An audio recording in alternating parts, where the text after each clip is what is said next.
L'Afrique est la nouvelle terre des startups et de l'entrepreneuriat. Avec le développement économique et la naissance d'une vraie classe moyenne, les opportunités d'affaires se multiplient. Les secteurs porteurs ne manquent pas. Voici donc des idées de business rentables pour entreprendre en Afrique. Mais avant de commencer, n'oubliez pas de vous abonner et d'activer la cloche de notification pour ne pas manquer nos prochaines vidéos. Nous vous souhaitons une bonne écoute. Idée numéro 1. La quincaillerie. La quincaillerie est un domaine d'investissement très rentable. Quand on sait s'y prendre, on peut s'enrichir. Dans cette activité commerciale, le matériel ou article en vente n'ont pas de date de péremption, dans la majeure partie des cas, ce qui est en soi un premier avantage. Vous ne souffrez donc pas de la pression d'écoulement de votre stock. Reste la situation géographique. Elle demeure importante, car c'est elle qui vous permettra d'avoir visibilité afin de mieux vendre. Pour rappel, la quincaillerie désigne toute activité commerciale qui évolue dans commercialisation de toutes sortes d'ustensiles en métal et de petit outillage qui intervient dans des activités comme le ménage, l'électricité, la plomberie, la menuiserie, la maçonnerie et la peinture. Bien que la quincaillerie intervienne dans notre quotidien, le succès dans cette activité ne repose pas uniquement sur les avantages dont nous avions cité plus haut. Il y en a une autre, la stratégie commerciale. Voici les réalités non dites. Avant de continuer notre argumentation, voilà une chose que vous devriez graver dans votre mémoire. La quincaillerie seule pour le commerce en détail, ça ne marche pas vraiment. Il est un fait que les articles ne pourrissent pas, mais ce n'est pas pour autant que vous allez pouvoir vous y enrichir. Dans ce domaine de vente au détail, la plus-value sur chaque article en vente est mince, et à vouloir faire uniquement de la quincaillerie, si les charges fixes prennent le dessus, votre chute n'est pas loin. Rappelez-vous les petites quincailleries de quartier, qui ne vendent uniquement que les articles de première nécessité, rares sont ceux qui progressent selon cette politique unique. En général, leur vente au détail n'avance pas du tout. N'allez pas croire qu'ils sont mauvais vendeurs, pas du tout. Voici le secret pour une bonne rentabilité. Ce que vous devriez commencer par comprendre, en général, 90% du matériau vendu en quincaillerie intervient directement ou indirectement dans le bâtiment ou la construction. Derrière cette évidence, il est un fait que les clients ne vont que dans les quincailleries au détail, où ils sont sûrs et certains d'avoir ce qu'ils recherchent. Que ce soit un paquet de clous, un couteau, un ciseau menuisier, un petit pot de peinture, une ampoule, un fil électrique. Bref, le magasin au détail susceptible les éviter de faire le tour du périphérique. Une autre réalité de ce domaine d'activité concerne la vraie clientèle de la quincaillerie. Ceux qui accroissent l'activité commerciale d'une quincaillerie ne sont rien d'autre que ceux qui effectuent des travaux de construction ou des travaux poussés de rénovation. Et justement, ces gros clients raffolent du matériel lourd ou gros matériel, que sont notamment le fer à béton, le bois, le ciment, le gravier, le sable, les brouettes, etc. Si en plus de votre quincaillerie, vous disposez ne serait-ce qu'en petite quantité du matériel lourd, ou des échantillons, votre activité commerciale de quincaillerie s'en trouvera améliorée. Pourquoi ? Tout projet de construction s'achève par des menus détails que sont la plomberie, l'étanchéité, l'électricité, la menuiserie, etc. Ce qui fait intervenir directement la quincaillerie. Et faisant allusion à la quincaillerie, dans le cas d'une nouvelle construction, les commandes se font par dizaines, voire centaines de pièces ou de paquets. Voici ce que vous devriez faire. Une fois que la clientèle est assurée d'avoir ne serait-ce qu'un échantillon de ce dont elle a besoin, les commandes ainsi que les acomptes versés boosteront le reste de votre activité commerciale. En plus, il y a un détail que vous devriez savoir. Le fait d'écouler un maximum de matériaux lourds, comme le ciment et le fer à béton, peut vous permettre de bénéficier des nombreuses ristournes annuelles auprès des sociétés fournisseurs. Les ristournes sont versées aux vendeurs au détail qui ont pour habitude de payer cash. Si donc vous voulez profiter plus des ristournes, vous devriez vendre beaucoup plus. Il serait intéressant de préciser que les ristournes ne concernent pas les revendeurs agréés, mais plutôt les clients qui ont pour habitude de payer cash. Ainsi, un bon capital de départ, une bonne stratégie commerciale, le tout couronné par un bon système de revolving vous permettra d'atteindre votre objectif. Idée numéro 2. Une agence de livraison de nourriture et de colis. La livraison par coursier ou par transporteur offre un véritable gain de temps, mais elle représente également une réelle économie en comparaison à d'autres modes de livraison, qui s'avèrent plus onéreux. En effet, le particulier ou le professionnel peut bénéficier d'un retrait de son colis à son bureau, si sa demande est urgente, mais il a également la possibilité de déposer son colis au sein d'une agence de livraison. Ce type de prestation ne concerne pas uniquement les colis. En effet, pour un envoi rapide, certains professionnels font appel à des coursiers, afin d'expédier courriers et dossiers. Cette nouvelle économie de la demande profite, par ailleurs aux franchises d'intérim, qui peuvent ainsi élargir leur offre de recrutement en plus des missions de service à la personne plus traditionnelle. 1. Franchise de livraison par coursier ou transporteur. Gain d'argent, gain de temps. Appréciée dans le secteur de la franchise de service aux entreprises, la livraison par coursier ou par transporteur propose également des options permettant de protéger les produits qui sont envoyés. En effet, une assurance peut être comprise dans le tarif d'expédition, lorsqu'un objet fragile est transporté. D'autre part, les sociétés de livraison proposent également des délais selon l'urgence de l'expédition, ce qui représente un atout pour les sociétés souhaitant transmettre rapidement des documents. Enfin, les tarifs proposés par ces agences de livraison restent compétitifs et concurrentiels, répondant aux besoins des particuliers, mais également des professionnels. Entrepreneurs et sociétés se satisfont de la rapidité du service, du gain de temps représenté, et des économies réalisées. La communication en franchise peut également y trouver un intérêt, avec des nouveaux supports publicitaires mobiles. 2. La livraison à domicile, une recette gagnante. Le secteur de la restauration est dynamique sur le marché du travail français. Les embauches sont nombreuses, que ce soit en CDD pour des contrats saisonniers, mais aussi en CDI. Par ailleurs, le nombre des nouvelles implantations augmente nettement sur 10 ans, surtout dans les grandes villes, et sur le littoral.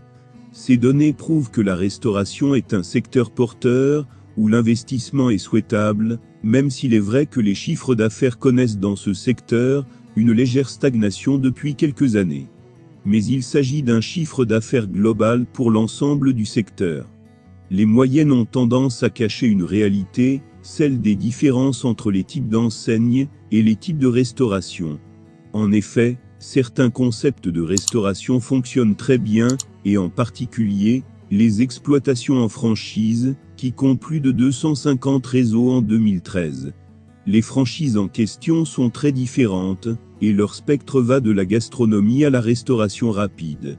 Dans ce secteur marqué par son extrême diversité, un métier permet de faire le lien. La livraison à domicile, que l'on commande une pizza, un plat d'un grand chef, des sushis, une soupe vietnamienne, un burger ou bien un bon cassoulet, l'attente des clients est la même. Manger chaud et être servi rapidement. La qualité du service est également très attendue. Les clients veulent être servis, presque, comme au restaurant, ou en tous les cas, ils veulent avoir l'impression que le restaurant vient à eux. Avant la livraison dépendait des enseignes. Le restaurateur italien avait un employé pour s'occuper de porter à domicile les plats commandés par téléphone ou par Internet. Mais les temps changent, les gens sont de plus en plus pressés et connectés. Ils mangent rarement des pizzas tous les jours. En revanche, un soir ils voudront sans doute manger italien, le lendemain tibétain, le surlendemain mexicain, etc. Un service qui s'occupe de la livraison peut gérer plusieurs restaurants ou chaînes de restaurants. Le midi surtout, les pauses déjeuner ayant tendance à se resserrer du fait des charges de travail toujours plus conséquentes, et des dossiers qui s'empilent, les clients veulent manger rapidement sans pour autant lésiner sur la qualité.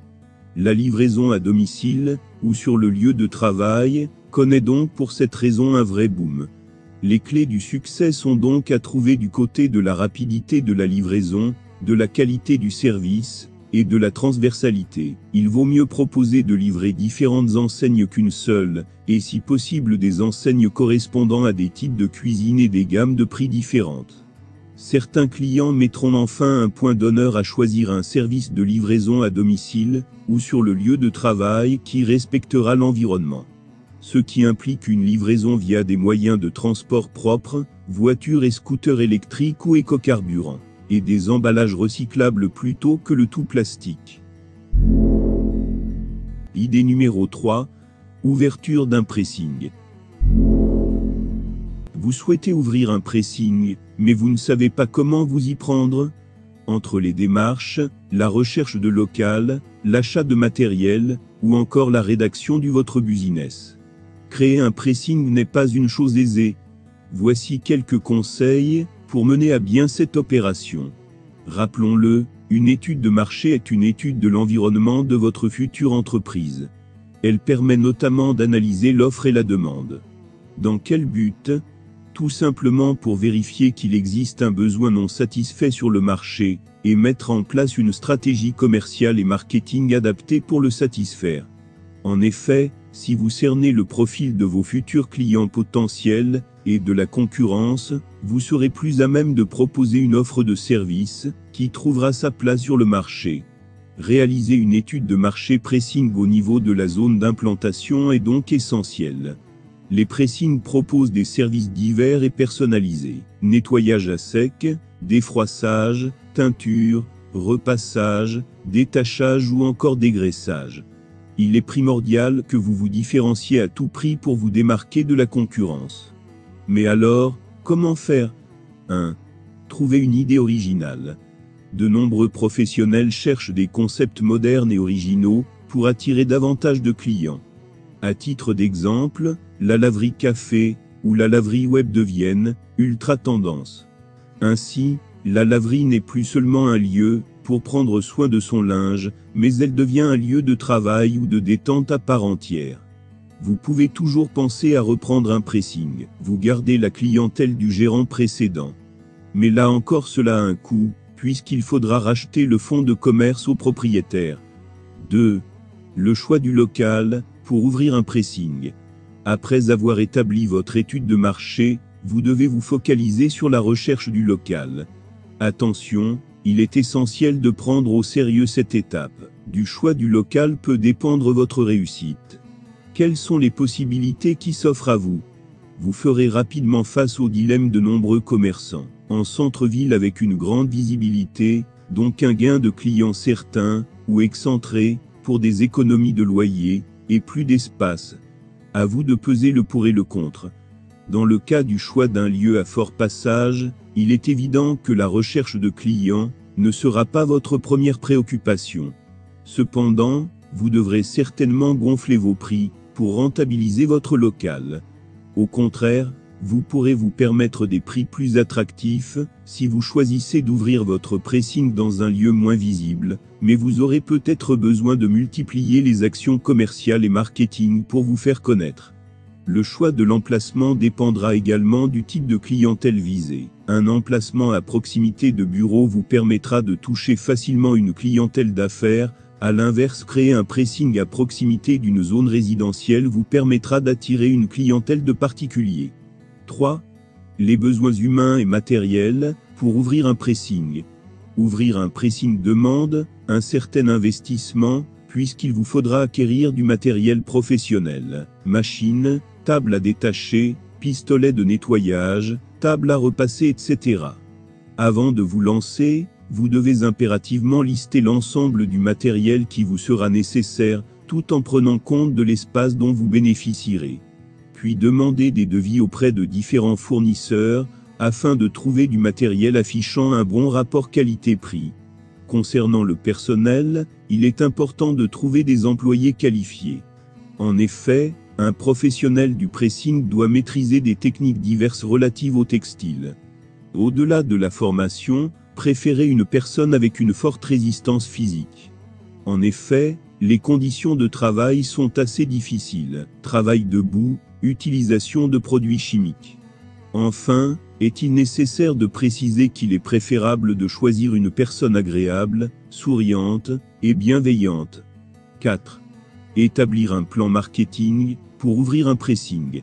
La mise en place d'un plan marketing est une étape essentielle, mais complexe. Pourquoi ? Car c'est ce qui doit vous permettre de trouver des clients et de les fidéliser. Plusieurs moyens peuvent vous aider à vous faire connaître. La création d'un site internet, à l'ère du numérique, impossible et impensable de passer à côté du web. Un site vitrine vous permettra de mettre en avant votre savoir-faire, de présenter vos tarifs et horaires d'ouverture, d'expliquer comment se rendre facilement dans votre local.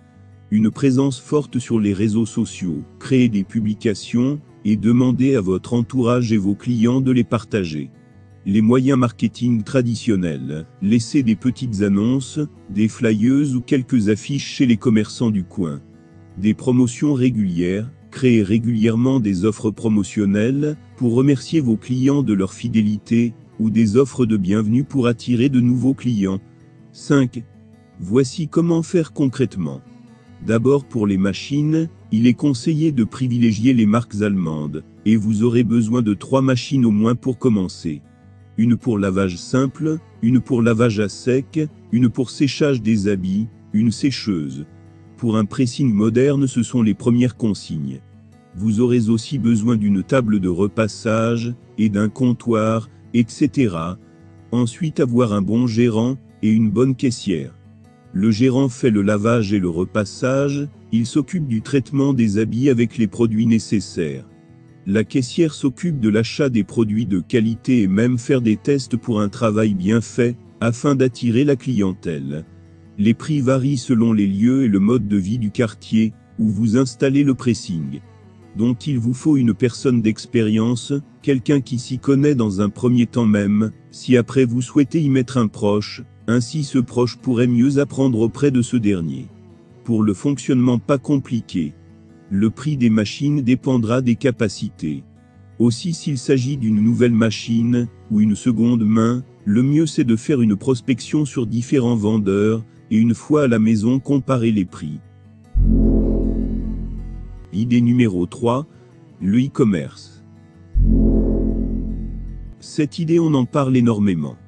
Il y a plein de personnes qui se sont lancées dedans et ça cartonne, c'est le e-commerce. Le e-commerce consiste à créer une boutique sur Shopify, à faire de la publicité sur Facebook. Shopify, c'est une application, c'est-à-dire un logiciel qui vous permet de créer une boutique rapidement, faire de la publicité sur Facebook, et de vendre des produits qui sont sourcés en Chine. Donc on va sur AliExpress, pour choisir des produits. L'avantage c'est que quand vous faites une vente, le client il a vu votre publicité sur Facebook, donc il vous paye, et vous allez sourcer le produit en Chine, et c'est le fournisseur en Chine, qui va envoyer directement le produit à votre client. L'avantage c'est qu'il n'y a pas de stock, et vous est payé avant de faire la vente. Donc dans le e-commerce, c'est assez impressionnant, c'est assez rapide, puisqu'on peut faire de la publicité. Qu'est-ce qu'elle est ? C'est-à-dire dépenser de plus en plus, pour vendre de plus en plus très rapidement en l'espace de quelques mois. Il y a des gens qui ont réussi à créer des business, avec des chiffres d'affaires très impressionnants de plusieurs dizaines de milliers voire plus de 100 000 € par mois de chiffre d'affaires. J'ai rencontré des gens qui font plusieurs dizaines de milliers d'euros par mois, et ils ont commencé leur business, il y a 1 an. Lors de mes formations, certaines personnes me disaient qu'ils préféraient un business passion, parce qu'ils n'étaient pas super alignés, avec ce qu'ils vendaient. Ils vont en faire des babioles, je ne vais pas donner la niche, mais des babioles des trucs qui se vendent. C'est super, ils gagnent de l'argent, ils sont jeunes, et ils sont conscients que ce n'est pas forcément quelque chose qui va durer extrêmement longtemps. 5. Ouvrir une société d'import-export. Une société d'import-export fait correspondre des acheteurs et des vendeurs nationaux et étrangers concernant différents produits ou services. Qu'il s'agisse d'une start-up, ou bien d'une entreprise déjà en activité, qui veut se développer sur le marché mondial, ce secteur permet de réaliser des profits un peu plus substantiels. Seulement, Cette résolution implique la mise au point d'un plan d'action incluant la prise de plusieurs décisions capitales en termes financiers, stratégiques et commerciales. Les compétences en matière de commerce et de marketing international, ainsi qu'en gestion d'entreprise sont des atouts considérables pour réussir dans ce business. C'est une branche très diversifiée qui donne lieu à de nombreuses options sur le choix du modèle d'entreprise et de produit. Avant de pouvoir opérer convenablement dans l'industrie de l'importation et l'exportation, il est primordial d'avoir une idée d'entreprise en tête pour commencer, puis localiser la région dans laquelle on veut vendre et acheter, tout en définissant les objectifs à long terme. Ensuite, il faut pouvoir enregistrer la société et acquérir toutes les autorisations demandées, trouver des partenaires et déterminer leurs besoins. L'importation, comme l'exportation, déployer ses ressources pour s'engager dans cette voie, une évaluation minutieuse, non seulement des avantages, mais aussi de tous les risques et les coûts s'avèrent indispensables. En général, les sociétés d'import-export ont des frais généraux peu élevés et des modèles d'affaires allégés, ce qui leur permet de réaliser des profits importants pour un investissement minimal. En outre, ces échanges contribuent activement à la croissance économique d'une nation, ainsi qu'à l'évolution du marché mondial. Chaque pays possède ses propres moyens et compétences, qui l'avantagent par rapport à d'autres. Tandis que certains sont dotés de ressources naturelles en minéraux et métaux précieux, en bois ou en combustibles fossiles, d'autres en sont dénués. 1. Établir un plan d'affaires. D'une façon ou d'une autre, l'élaboration d'un plan d'affaires est inévitable pour démarrer la création d'une société import-export. Ce dernier peut être mis en place afin de trouver des fonds auprès des investisseurs ou des institutions financières. Quoi qu'il en soit, il doit d'abord contenir un aperçu avec les meilleurs arguments de vente, une description de l'entreprise, une définition des rôles et des implications de l'équipe, une section dédiée au marketing et au plan financier. A. Donner un aperçu du plan d'action. C'est une étape cruciale dans la réussite du plan d'affaires, car elle donne un avant-goût et une idée précise de l'ensemble du projet. Pour cette raison, ce résumé devra mettre en évidence tous les grands traits et les manœuvres qui vont concrétiser le bon fonctionnement et les objectifs de la société. Autrement dit, il faut souligner les points forts pour exercer une influence sur les décideurs. B. Tracer le portrait de l'entreprise import-export. Le portrait de l'entreprise décrit toutes les disponibilités de cette dernière au niveau de la logistique, des ressources humaines et de la production, ainsi que ses activités internes et externes. Cette partie consiste à présenter les moyens à disposition, les expertises et les aptitudes spécifiques, qui conduiront à une entrée facile sur le marché mondial ou local. Par conséquent, tout doit être exposé de façon détaillée en commençant par l'intégralité des compétences des membres du personnel, les partenariats et les relations d'affaires, qui simplifieront les échanges et les transactions internationales, les responsabilités et les implications des cadres de la société. Le schéma doit également démontrer que l'entreprise a la capacité de réaliser des ventes sur le marché visé. C. Dresser un plan marketing. Bien entendu, on ne peut pas fonder un commerce sans avoir un plan marketing à l'appui. Les ventes, que ce soit à l'étranger ou non, reposent sur la fiabilité de la stratégie commerciale adoptée. Cependant, cette démarche ne se fait pas au hasard, car elle requiert une étude de marché préliminaire. Après avoir analysé de près les tendances du marché potentiel, les facteurs bloquants et avantageux, on peut passer au dressage du plan marketing, pour mettre l'accent sur les besoins des clients, et ce que la société peut leur apporter. Cette section devra aussi comprendre les étapes de gestion et d'organisation des ventes. D. Exposer le plan financier et l'implication de l'équipe. Créer une entreprise import-export, ou dans tout autre domaine, engendre forcément des coûts. En général, les relations déjà établies auparavant avec les banques et les différentes institutions financières pourront être bénéfiques pour l'avenir de la société, surtout si celle-ci venait à s'internationaliser. Afin d'obtenir les subventions adéquates, pour financer les dépenses éventuelles et les opérations de départ, l'entreprise devra compter sur l'implication de l'équipe dans la recherche de fonds et d'investisseurs. Cela inclut donc la détermination des aptitudes des membres du personnel dans l'acquisition des documents et des techniques exigées pour développer des sources de financement. Lors du calcul des dépenses d'affaires et des nombreux autres éléments de la fondation, un consultant d'entreprise de la région peut faciliter le travail. Le plan financier explique généralement le capital requis pour la phase de démarrage, le frais de transport et de stockage, les taxes, les droits de douane, et les paiements internationaux, les dépenses sur la promotion du produit, les taxes et les assurances diverses, les salaires des employés et autres coûts connexes. Bien que n'importe qui puisse fonder une entreprise d'importation et d'exportation, une formation en commerce ou en économie d'entreprise sera très utile. Par ailleurs, l'équipe idéale serait composée de personnes ayant des connaissances approfondies en comptabilité et en tenue de livre, en termes juridiques, dans le secteur du transport de marchandises et l'entreposage, dans les transactions internationales, et enfin et surtout en marketing. 2. Choisir le type d'entreprise. La première étape pour se lancer dans le commerce international d'import-export consiste à choisir le type d'entreprise correspondant à la fois à ses compétences et à ses disponibilités. Il en existe plusieurs, parmi lesquels on peut opter pour une société de gestion des exportations et des importations qui consiste globalement à s'associer avec des vendeurs nationaux, afin de trouver des acheteurs étrangers pour un petit groupe d'entreprises. Ensuite, il y a les entreprises commerciales d'exportation, qui traitent avec les acheteurs étrangers en les correspondant, avec des fournisseurs et des producteurs nationaux, qui peuvent subvenir à leurs besoins. Enfin, il y a également les importateurs-exportateurs, qui achètent leurs propres marchandises pour les vendre sur le marché mondial ou national, conservant ainsi tous les bénéfices tout en assumant les risques qui vont avec. A. Société de gestion des exportations. Ce type d'entreprise prend en charge tous les problèmes d'exportation auxquels la société est confrontée. Elle va se mobiliser pour engager des distributeurs, des représentants et des concessionnaires, qui se chargeront de l'acheminement, de l'emballage et de l'expédition des marchandises, et même de la publicité. B. Société de commerce d'exportation. Ce type d'entreprise se focalise sur les besoins des acheteurs étrangers, afin d'adapter cela à l'offre des sociétés nationales. Ces entreprises travaillent habituellement sur une base de commission ou de titres.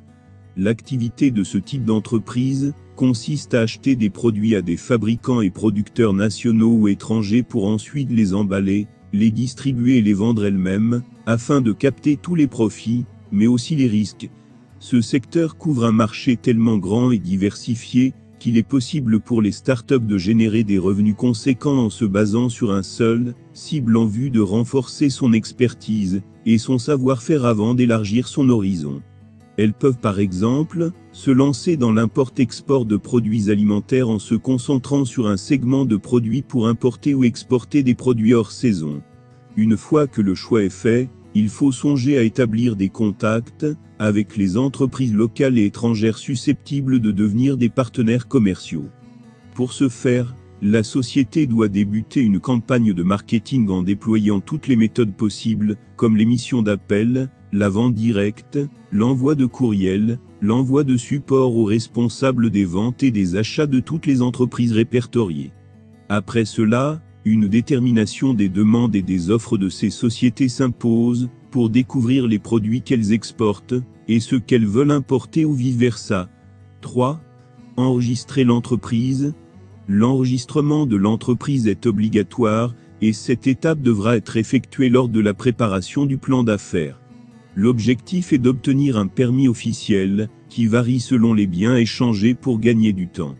Certains pays ne réclament pas de licence ou de réglementation, d'autres ne les appliquent que sur certains articles, et d'autres pays en ont plusieurs.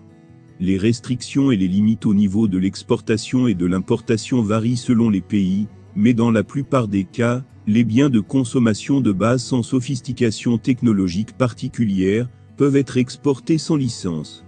Par ailleurs, les produits spéciaux comme les armes, les explosifs réclament souvent une licence commerciale conforme à la réglementation mise en place dans chaque nation. Les documents d'enregistrement d'entreprise varient également selon les pays, donc pour gérer un business à l'étranger, il est important de se familiariser avec les procédures légales des pays ciblés. Avant d'entamer cette étape, il faut choisir la forme juridique de l'entreprise, ainsi que le type de produit à importer ou à exporter. Vous pouvez obtenir de l'aide pour toutes les démarches en recrutant un avocat dans ces pays, ou alors en contactant l'ambassade ou un bureau de consul. En ce qui concerne la taxation des marchandises que vous allez importer et exporter, il est important de contacter le service fiscal du pays concerné, afin de prendre connaissance des tarifs et des frais d'importation du pays. La fiscalité dépend en grande partie de l'emplacement, de la valeur des marchandises et du produit livré. Par ailleurs, recourir au service d'un courtier peut aider à cerner les exigences de chaque pays associé à la transaction et aider à alléger le travail et le stress.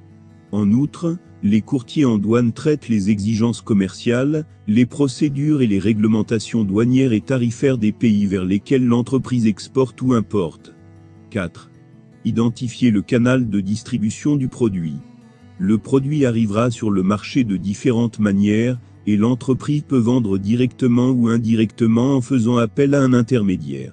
Le canal de distribution se composera de plusieurs intermédiaires, dont on trouve principalement le représentant du fabricant, le distributeur en gros et le détaillant. Le représentant du fabricant est un commerçant qui se spécialise dans un type particulier de produit ou de ligne de produits.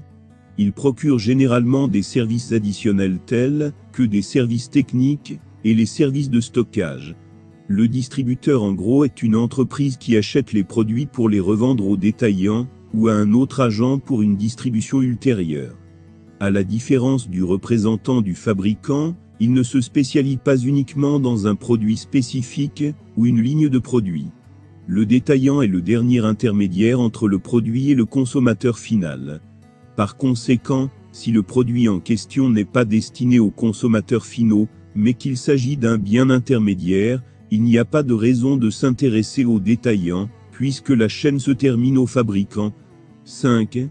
Identifier le marché cible. L'identification du marché cible est une étape inévitable pour toute entreprise, quelle qu'elle soit. Le décollage d'une société import-export peut être laborieux, or, il est préférable d'aborder un secteur dans lequel on a le plus d'expérience. De cette façon, il sera plus aisé d'opérer dans la vente et la promotion du produit dans ce domaine, puisqu'on déjà à peu près tout ce qui est nécessaire, alors il ne reste qu'à élargir le commerce. Cela ne suffit pas, car l'entreprise devra ensuite trouver un moyen de se distinguer de la concurrence. En effet, le produit n'est pas forcément nouveau, et la réussite des ventes dépendra de la façon dont il se démarque pour atteindre les consommateurs. Pour savoir ensuite si l'entreprise a une chance de réussir dans ce marché, il est très important d'effectuer une étude de marché pour savoir quoi, à qui, où et comment les produits vont être vendus. 6. Identifier les barrières et les obstacles commerciaux. Cette partie consiste à vérifier s'il existe des barrières commerciales qui risquent de freiner, ou encore d'empêcher la commercialisation du produit sur un marché domestique. Ces obstacles sont principalement déterminés par le gouvernement, et apparaissent comme des lois gouvernementales, des réglementations exceptionnelles pour chaque pays, des politiques ou d'autres pratiques, qui protègent les produits nationaux de la concurrence étrangère, ou des exportations artificiellement stimulées. En d'autres termes, les barrières les plus connues se rapportent à la protection des produits nationaux contre les produits étrangers. Ces mesures limitent, empêchent ou entravent carrément l'échange international de biens et de services. D'ailleurs, il est fortement recommandé d'instaurer de bonnes relations avec les autorités de l'autre pays dans lequel l'entreprise compte opérer pour faciliter la résolution des problèmes. Idée numéro 6. Devenir un consultant marketing. Très souvent on dit « je vais créer un business, je vais créer une audience, je vais créer des produits, des œuvres, des services ». Ce qui est super, sauf que ça prend du temps, il y a une autre stratégie, qui est de se former en marketing, et trouver des clients typiquement entrepreneurs, des gens qui ont déjà un business. Il faut comprendre que si je vends du coaching actuellement, j'ai un client qui me paye 1500 € par mois, et pour 2 heures de coaching par mois. Pourquoi ? Parce que c'est un client de mes formations, il a créé un blog, et il est arrivé à 10 000 € par mois de chiffre d'affaires, et puis je ne sais pas, ce qu'il a fait. Il faisait des petits trucs à droite à gauche. Il y a quelques semaines, en discutant avec lui, je me suis rendu compte qu'il avait baissé à 4 000 € par mois, et je lui explique que ce n'est pas possible. J'ai une méthodologie, je fais du coaching pour certains clients. Je prends 1 ou 2 en coaching, seront très limités si tu veux, je peux t'aider. Mais l'objectif, c'est doubler son business donc, il a signé pour un coaching avec moi sur 6 mois 1 500 € par mois. Multiplié par 6 mois ça fait 9 000 €, parce que l'objectif, c'est de doubler son business. Si on double son business c'est 4 000 € par mois en plus 4 000 € par mois, soit 12 mois ça fait 48 000 € par an. Donc investir 9 000 € pour faire 48 000 €, est-ce que ça a du sens? À chacun de décider, lui il a trouvé que oui. C'est pour ça qu'il me paie. Il faut savoir que dès le premier mois, on a presque doublé son business, il est passé à 7 500 €. Donc je suis très content, que ça marche très bien. Mais moi, ce n'est pas mon business principal, c'est quelque chose que je fais de temps en temps. Il y a des gens qui sont spécialisés là-dedans, si vous vous formez au web marketing aujourd'hui, il y a énormément de ressources. Moi, j'ai des formations sur le marketing, mais il y a plein de personnes qui en proposent et ont trouvé plein de contenus bas. C'est une industrie quand même vraiment florissante, qui pouvait potentiellement aider les entrepreneurs. Et je pense que maintenant, vous aurez compris un petit peu le système. Un client qui fait 4 000 € par mois, s'il double son business, il fait 50 000 € par an en plus, donc il est prêt à me payer 20% de 9 à 10 000 €. Je connais des entrepreneurs qui font plus d'1 million d'euros par an avec ce système.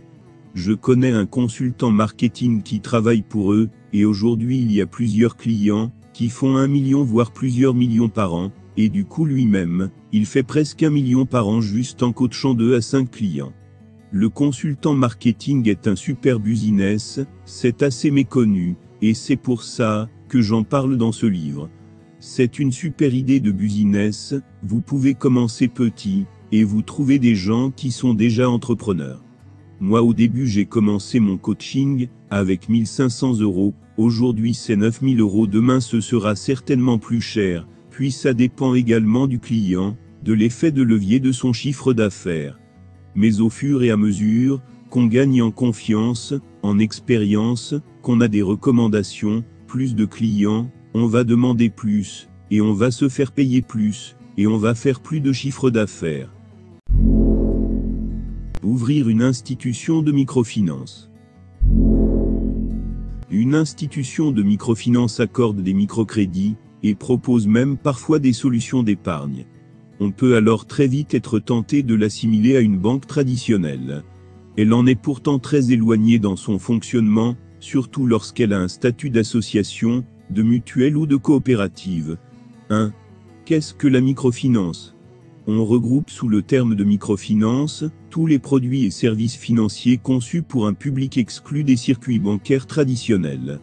La microfinance permet ainsi une réinsertion sociale et bancaire, en permettant à des personnes socialement vulnérables de bénéficier d'un crédit productif, d'une solution d'épargne. La différence principale avec les produits et services classiques, un montant plus faible. Par exemple, en Inde, la taille moyenne d'un crédit moyen sur 2 ans est de 200 $USD. L'institution de microfinance propose ainsi des microcrédits à des emprunteurs tout en les accompagnant pour financer un démarrage ou un développement d'activité, parfois subvenir aux besoins urgents de leur famille, aider à la mobilité, pour permettre d'obtenir un emploi etc., même si ces derniers n'offrent pas de solide garantie de remboursement. Le revenu généré par l'activité économique des micro-emprunteurs leur permet de rembourser leurs microcrédits. 2. Qui sont les institutions de microfinance? Les institutions de microfinance peuvent avoir différents statuts. Il peut s'agir d'une association, bien souvent une ONG, d'une mutuelle ou d'une coopérative, d'une société commerciale, bancaire ou non bancaire. Il existe également des initiatives locales sans existence juridique, mais pourtant actives dans le microcrédit, comme les tontines en Afrique, ou les self-help groups en Inde. Il s'agit de groupes de personnes qui regroupent leur épargne, pour financer les projets d'un, ou plusieurs de leurs membres. Ces initiatives ne peuvent être considérées comme des institutions de microfinance au sens propre, et leur fonctionnement diffère d'une structure à l'autre. 3. Comment fonctionne une institution de microfinance? Parfois, des institutions de microfinance font évoluer leur statut afin d'étendre la gamme de services proposés. Par exemple, une association ne pourra pas collecter l'épargne de ses clients. Dans certains pays, elle pourra alors demander aux autorités locales de se transformer en société réglementée, habilitée à réaliser cette collecte. 4. Quelle réglementation pour les institutions de microfinance? Les institutions de microfinance sont soumises à une réglementation dépendant de leur statut. Une banque de microfinance devra ainsi se conformer à la réglementation bancaire et sera placée sous la supervision des mêmes autorités de tutelle que les autres banques.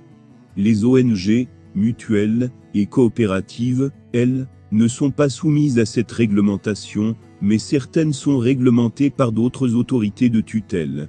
Un fonctionnement très particulier.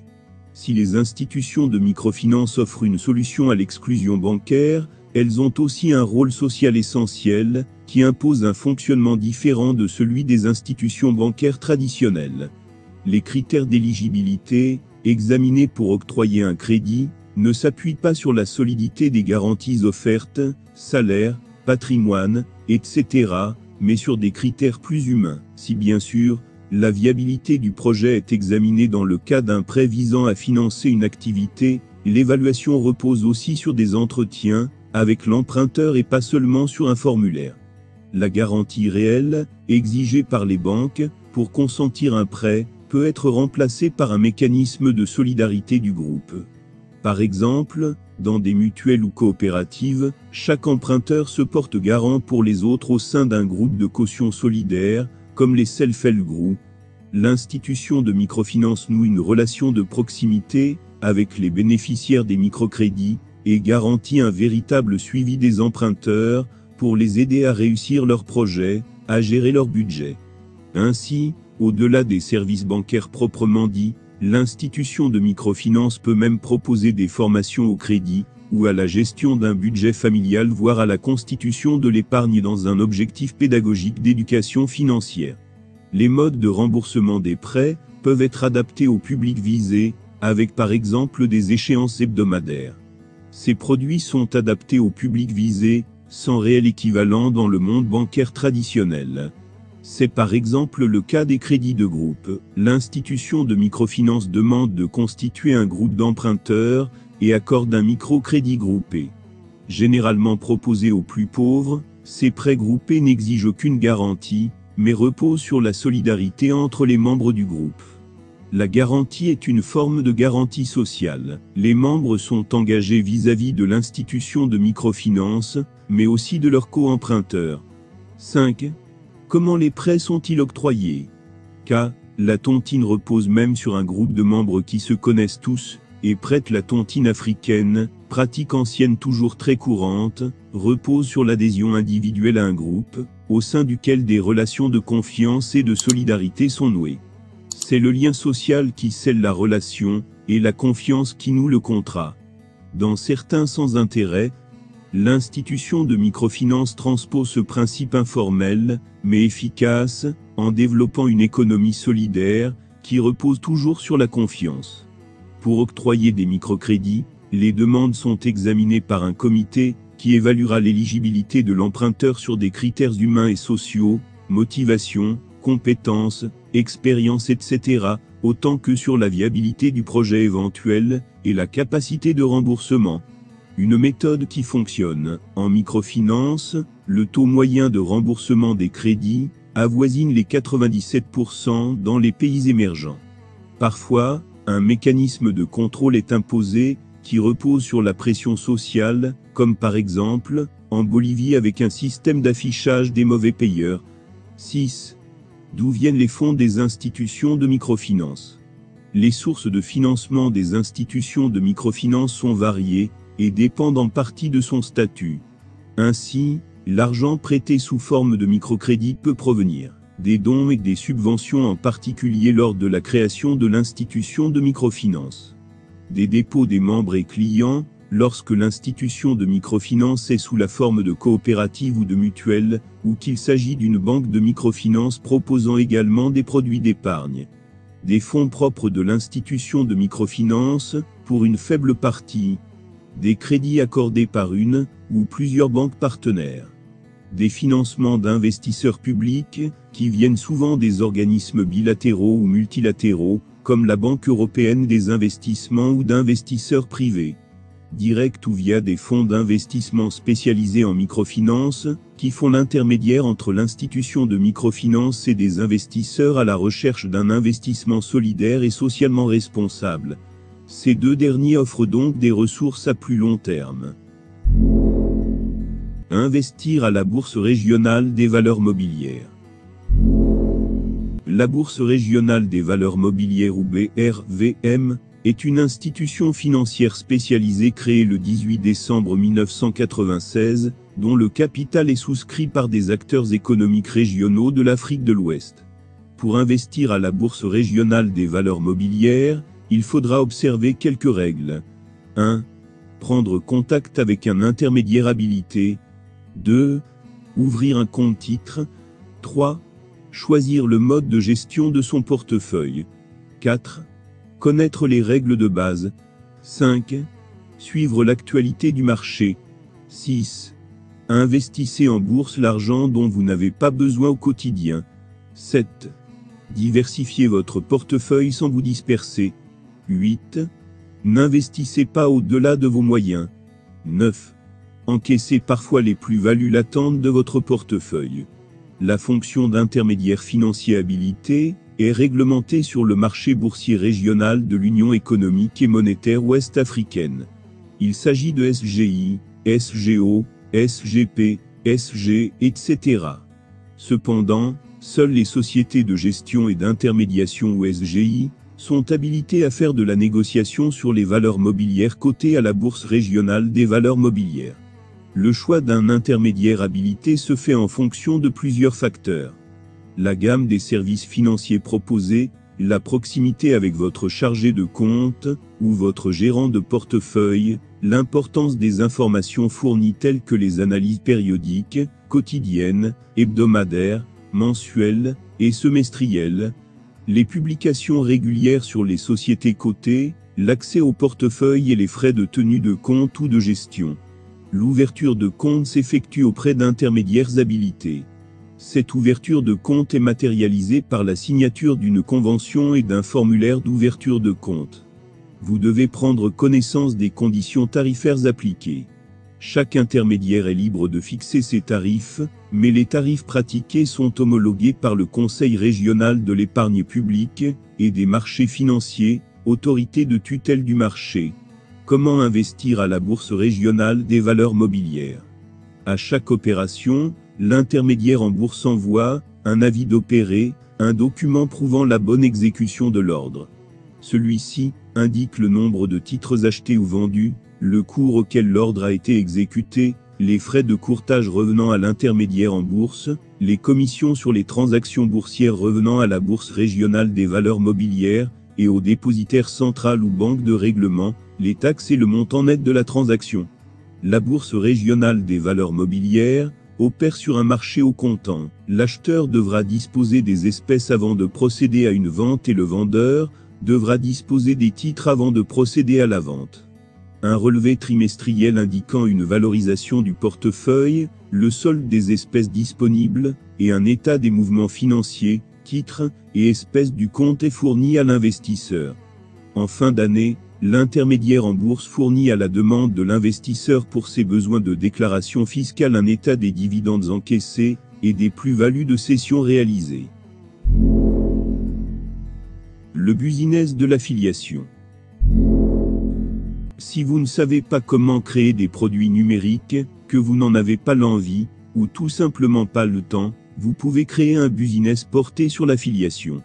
Ce genre de business s'est développé de plus en plus, afin de permettre aux personnes ayant un site internet, ou au moins une page internet, de pouvoir gagner de l'argent très simplement et rapidement. Comment ça marche? L'affiliation est un moyen simple de gagner de l'argent, et de rentabiliser un site internet. La première étape, avant de commencer à vendre des produits, va être de trouver un fournisseur qui va correspondre à la thématique de votre site. Il serait, en effet, étrange de proposer des produits pour les ongles, si votre site concerne le parachutisme. Cherchez donc un fournisseur de produits, qui va être dans le thème de votre site. Une fois trouvé, vous allez vous inscrire à un programme d'affiliation, afin de pouvoir commencer à vendre les produits de ce fournisseur. N'hésitez pas à vous renseigner sur le pourcentage que vous allez toucher, car bien évidemment, vous ne toucherez qu'un pourcentage. Ce type de business est extrêmement intéressant pour les personnes ayant un site avec beaucoup de visites, afin de rentabiliser leur programme d'affiliation rapidement. Voici les avantages. 1. Pas besoin de créer, vous vous contentez de vendre des produits déjà créés. 2. Rapide, cela ne prend que quelques minutes pour vous inscrire et intégrer les produits à votre site. 3. Pas besoin de connaissances techniques. Tout le monde peut mettre en place de l'affiliation, sans connaissances techniques. Voici les inconvénients. 1. La rentabilité. L'affiliation n'est pas le produit le plus rentable sur Internet, cela va dépendre du pourcentage que vous toucherez. 2. Le trafic. Pour vraiment être rentable, il vous faut un site qui a beaucoup de visites. 3. Les questions. Si un client vous pose des questions sur le produit, vous risquez de ne pas savoir y répondre, renseignez-vous bien avant. La publicité YouTube.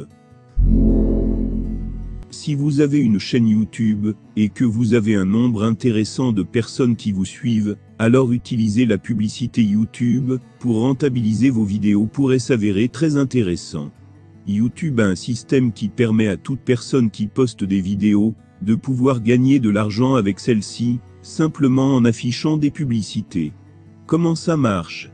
Le programme de monétisation de YouTube a été mis en place, afin de donner la possibilité aux personnes qui font beaucoup de vues, de gagner de l'argent. Pour entrer dans ce programme, cela est assez simple, puisqu'il suffit de vous y inscrire en passant par YouTube. Une fois l'inscription faite, il vous faudra simplement afficher les publicités. Vous pourrez les afficher, soit en début de vidéo, comme c'est souvent le cas, soit en bas de vos vidéos. Il faut savoir que vous serez payé en fonction du nombre de vues, donc du nombre de personnes qui auront visionné votre vidéo. En l'occurrence, si vous ne faites pas beaucoup de vues, il vous sera assez difficile de gagner beaucoup d'argent. En revanche, si vous faites facilement le buzz au travers de vos vidéos, alors vous pourrez engranger beaucoup d'argent assez rapidement. Dans tous les cas, sachez que cela ne vous coûte rien. Voici les avantages. 1. Simple à mettre en place, une simple inscription suffit. 2. Liberté géographique, vous pouvez faire cela de n'importe où dans le monde. 3. Système passif, vous n'avez besoin de rien faire, vous gagnez de l'argent automatiquement. Voici les inconvénients. 1. La rentabilité, sans un gros public, vous ne gagnerez quasiment rien. 2. Faire connaître sa chaîne, pour gagner de l'argent, il faut que vous ayez beaucoup de monde sur votre chaîne, il faut donc la faire connaître. 3. La publicité, ceci peut ennuyer les personnes qui vous suivent, faites attention de ne pas perdre votre audience. Ouvrir une salle de sport. Vous souhaitez investir dans une salle de sport, et vous vous demandez si cela peut fonctionner. Sachez que de plus en plus de personnes cherchent à prendre soin de leur corps. Les business tournant autour du bien-être explosent. Vous pouvez même associer à votre salle de sport tout ce qui est lié à la détente, comme les massages, les hammams ou encore les jacuzzis. Comment ça marche? Comme tout business, avant d'ouvrir votre salle de sport, vous devrez créer un business plan, afin de calculer la rentabilité de celui-ci. Vous devrez également étudier la question de la franchise. En effet, souhaitez-vous créer un tout nouveau concept, ou reprendre le nom d'un franchiseur existant? Une fois ces étapes terminées, vous allez pouvoir passer à la sélection de votre local, puis à l'achat du matériel. Ces deux étapes sont également très importantes, car une bonne place vous garantit du passage et du bon matériel d'avoir une image sérieuse. Pour booster votre chiffre d'affaires, vous pourrez très bien vendre des produits complémentaires, comme les protéines en poudre, ou utiliser un site web pour vendre des programmes en ligne. Voici les avantages. 1. Bonne rentabilité. Une fois le matériel acheté, vous n'aurez plus beaucoup de dépenses. 2.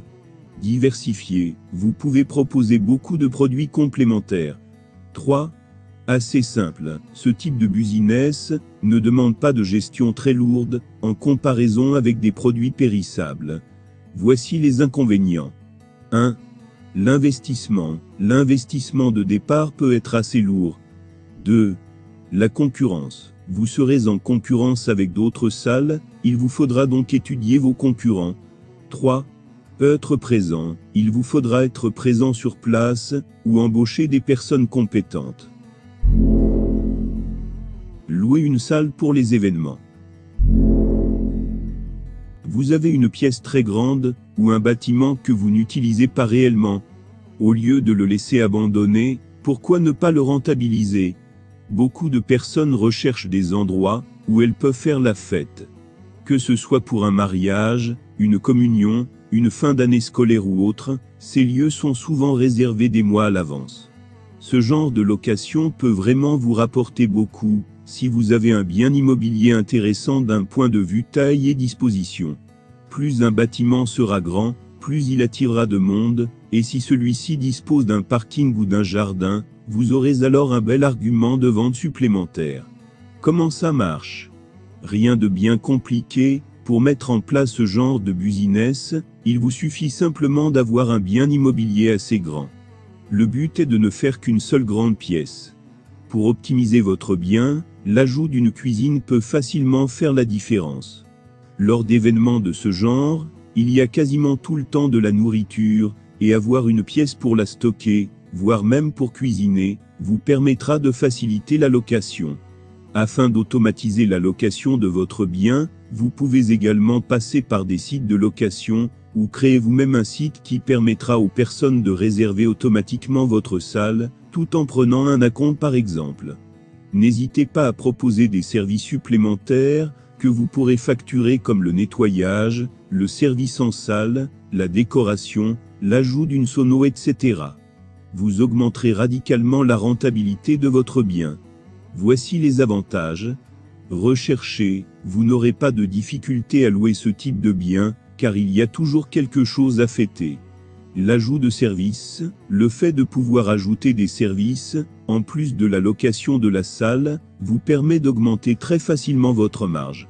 La rentabilité, ce genre de bien, généralement loué à la soirée, ou au week-end, peut facilement être facturé très cher, et donc avoir une rentabilité très intéressante. Voici les inconvénients. Demande un minimum de gestion, ce genre de bien doit être entretenu, il faut rester en contact avec les clients dès la réservation, pour être certain que tout est prêt à leur arrivée. L'entretien, une chose primordiale, lorsqu'on loue une salle, est l'état des lieux avant et après, car qui dit fête dit parfois débordement.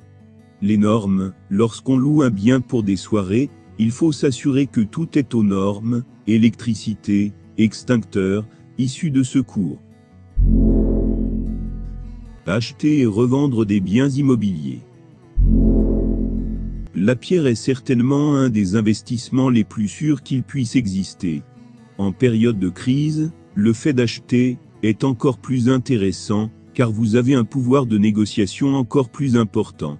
Il est donc intéressant de s'orienter vers ce type de bien, pour augmenter son capital.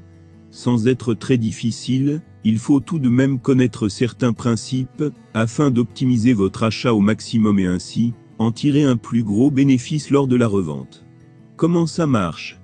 Dans les grandes lignes, vous allez simplement acheter un bien immobilier, qu'il s'agisse d'une maison, d'un appartement, ou autre, puis vous allez modifier certaines choses, afin d'augmenter votre bénéfice lors de la revente.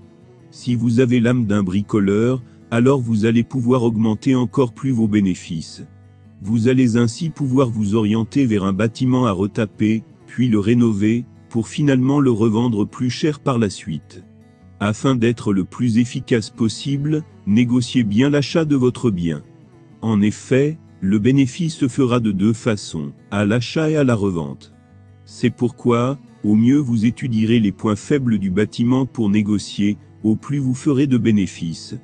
Voici les avantages. 1. Les bénéfices importants. Si vous négociez bien, vous ferez facilement des dizaines de milliers d'euros de bénéfices. 2. Acheter des lots. Le fait d'acheter des immeubles vous permettra de vendre des appartements séparés, donc de faire plus de bénéfices. 3. Autofinancement. Après plusieurs ventes, vous serez en mesure de vous autofinancer, et donc d'augmenter radicalement votre rentabilité. Voici les inconvénients. 1. Pour faire de gros bénéfices, il est important d'effectuer les travaux soi-même. 2. Avoir le temps. Pour être certain de vendre au meilleur prix, il ne faut pas être pressé par le temps, donc ne pas avoir de gros crédits. 3. Les normes. Il y a de plus en plus de normes dans l'immobilier, il faut donc les connaître pour ne pas avoir de mauvaises surprises. Acheter et louer une place de parking. Les places de parking sont souvent un très bon investissement. Qui n'a jamais eu de problème pour se garer? Qu'il s'agisse de places en centre-ville ou en périphérie, savoir investir dans ce type de business peut facilement vous rapporter beaucoup d'argent. Comme pour tout investissement, il faut savoir sélectionner le bon emplacement, vous serez ainsi certain de louer votre place assez facilement et durablement dans le temps, deux critères très importants dans ce type de business. Comment ça marche? Dans un premier temps, commencez par sélectionner les endroits où il y a toujours beaucoup de monde, souvent en centre-ville, ensuite éloignez-vous, et sélectionnez les périphéries, mais où la place manque. Vous trouverez tous les prix possibles, c'est pourquoi, lors de l'achat de votre place, vous ne devrez pas hésiter à les mettre en concurrence, pour pouvoir l'acheter au prix le plus bas. N'hésitez pas à demander s'il est possible d'en acheter plusieurs, pour faire diminuer le prix. Afin de rester concurrentiel, n'hésitez pas à regarder le prix de location des places de parking près de la vôtre, cela vous évitera de la louer trop cher, et de ne trouver personne, ou pas assez cher, et de perdre en rentabilité. Voici les avantages. 1. La rentabilité, une place de parking peut vous rapporter énormément, si vous avez bien choisi l'emplacement. 2. L'amortissement, l'intérêt principal des places de parking, est que l'achat de celles-ci sera rapidement amorti vu le prix d'achat. 3. Le risque, à la différence de l'achat de maison, le fait d'acheter et de louer des places de parking est peu risqué. Voici les inconvénients. 1. Les normes, la location d'une place de parking est un contrat bien particulier qu'il faut bien étudier pour respecter les différentes normes. 2. L'emplacement, il s'agit du critère décisif, lorsque l'on loue une place de parking, un mauvais emplacement ne sera jamais loué. 3. Les travaux, si votre place de parking fait partie d'un ensemble, vous devrez contribuer aux travaux, lorsqu'il y en aura. Acheter et louer un garage.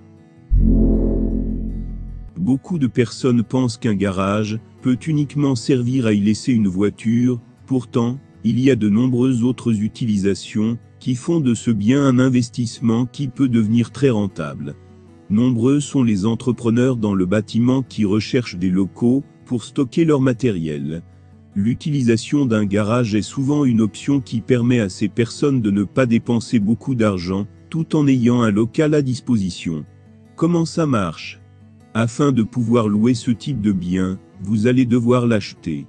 Comme souvent dans l'immobilier, la place que vous allez choisir sera capitale. Au mieux vous serez placé, au mieux vous louerez, le but étant de louer rapidement, et au prix le plus élevé. Il faut également savoir que beaucoup de personnes cherchent à louer un garage pour y stocker des affaires, à cause d'un déménagement, ou pour toute autre raison. Vous pouvez également acheter un lot de garage, ce qui vous permettra plus facilement de négocier le prix unitaire. Une fois que vous aurez trouvé le bien idéal, vous n'aurez plus qu'à publier une annonce pour le louer. Voici les avantages. 1. Investissement simple. C'est un investissement très simple pour commencer dans l'immobilier. 2.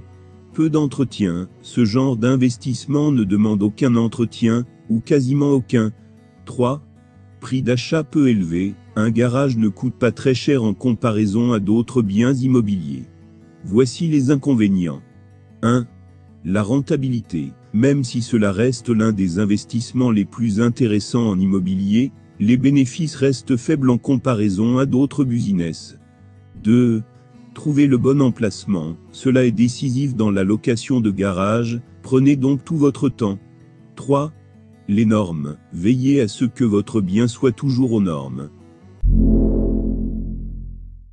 Pour ne pas manquer la troisième partie de ce livre, n'hésitez pas à vous abonner et d'activer la cloche de notification.